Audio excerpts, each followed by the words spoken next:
Hello and welcome to First Time. It took me from January until now in June to finish reading a book. That is not uncommon. Actually, what is uncommon is that I finish reading a book.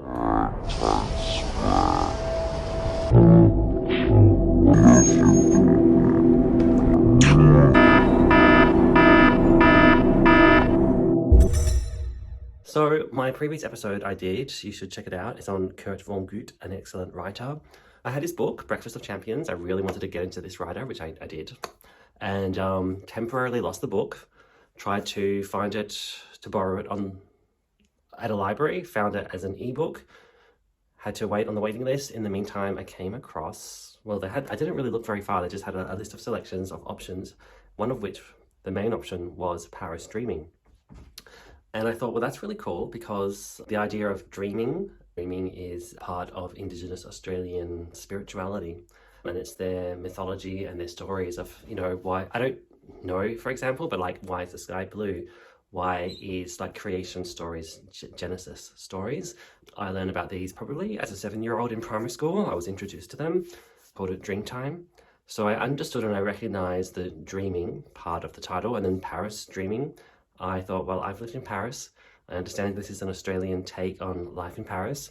The cover had a bit of a Sex and the City kind of appeal. And I am of that vintage where Sex and the City was really cool and exciting. And you know what? Stories which plunge you into a dream lifestyle that you would love to have, they do so much for our souls in plunging us into a dream world, like the life we would love to live, an idealized world. So what I can say is the book was written by an author called Anita Heiss. She's Aboriginal. She is living on one of the best parts of Australia in La Perouse. How do I know this? Because she talks about it in the intro. She's a prolific writer. In the beginning of the story, I'm thinking, fuck sis, you're really hating on men here. Like, you're not really going to get what you want with your attitude. I was kind of feeling that all the way throughout the story, but then towards the end of the story, there's that self-awareness of this main character that the writer has. Is like, yeah, actually, you kind of do need to do this in order to get that. So that was such a redeeming feature of the story. I'm really glad that I stayed with it. I was really kind of grateful to read some literature by an Indigenous Australian. I've read a little bit about Anita's mission on her website, and she is right. One of her missions is to bridge the gap. There's a gap out there in which Indigenous Australians, Aboriginal Australians aren't injected into any kind of film, literature, like, where's your role model? A friend of mine once said to me, like, gay people, we don't really have any, this was like 15, 20 years ago. He was like saying to me, gay people, we don't really have any role models as like stable members of society. I guess back then, like, it wasn't necessarily promoted that this is a gay person, and how that can kind of affect our perception of self on a really subconscious level, what we're capable of. So I would probably kind of empathize in that way. I can draw that kind of a parallel, saying, you know what, it would be really important as a ethnic group, not really being able to see yourself anywhere, not really being able to see yourself projected on the canvas of what you can achieve. So I really think what Anita Heiss is doing is really important. And she is published with Random House, so obviously a lot of people think it's really important and are supporting her. So what to make of this story? This story is a total chick flick. The story is written in a relatable way, as if some lady is like telling you her story about life, whereas like some readers might want things to be told in a different way that they're not going to get in everyday life, or a really kind of aesthetic way, which is different or beautiful or strange or weird. This was realistic. This wasn't romanticized as such. It wasn't necessarily like intricately crafted, but it had a lot going for it. And I think what the story has going for it is it's like the character has a fabulous life.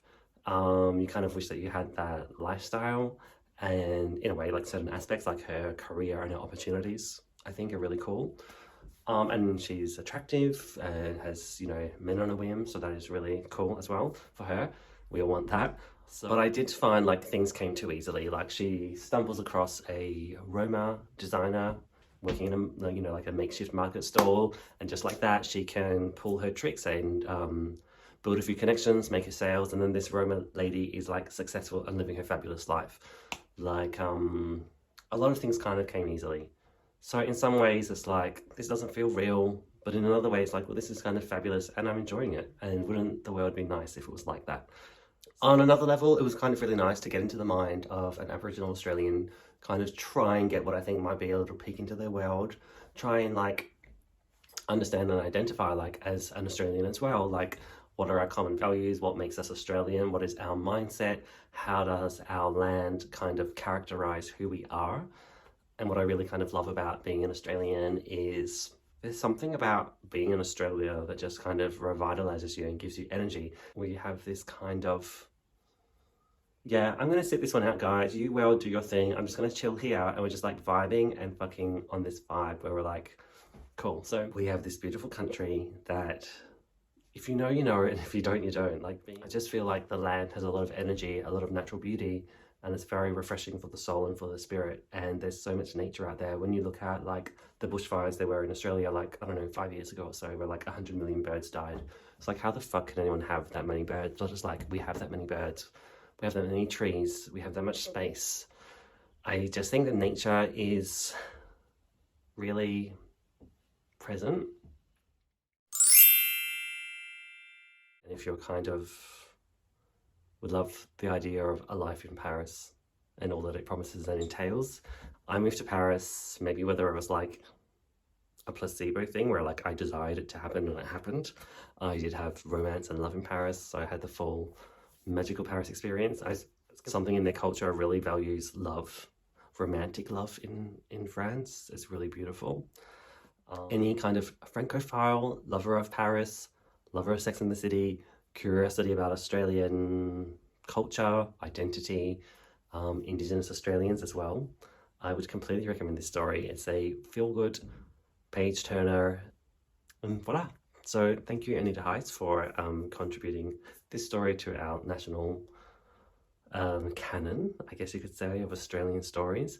Thank you as well for giving me an insight and showing me, you know, more of what Aboriginal Australian identity is. And that's about it. I got through the story. I'm really happy. I'm moving on, and I'm actually going to like make myself read a French story next because I need to keep up my French. And first time in French means soif fois, so there's going to be some soif fois coming up. All right. Thanks for watching.